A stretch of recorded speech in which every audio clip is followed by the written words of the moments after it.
Charlamagne Tha God often says this. Before we go to our next one, I want to ask you about this quote.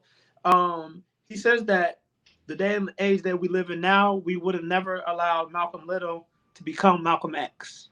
We would have canceled him.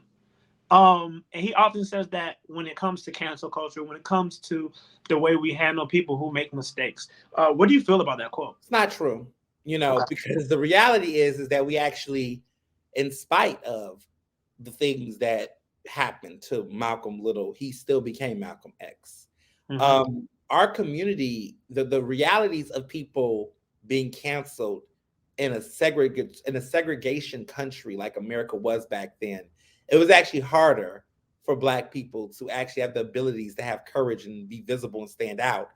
In fact, it didn't matter what they did back then. They could have been anything and could have still been persecuted. And as we can see, when people reference the Malcolm X's and the MLKs, those people were assassinated. So it doesn't, the society as it is today and tomorrow, that doesn't hold any merit, because the reality is that back then society did not want imperfect people. And how does he say that when we live in a world where Mel Gibson says racial slurs and anti-Semitic slurs and still get a career? That Charlamagne Tha God has been accused of sexual assault and has also have made various problematic things about Black women and queer people, has been very much so transphobic. And yet this man has multi-million dollar deals, still has book deals, still is touring, still does a show. So he's lying. Like, he literally is the embodiment of somebody who can do whatever he wants and continue to have a career. So what is he talking about? Like, he's a good example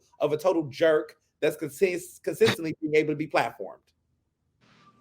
I don't think you're going up to the Breakfast Club anytime soon. Not at all. Don't want to.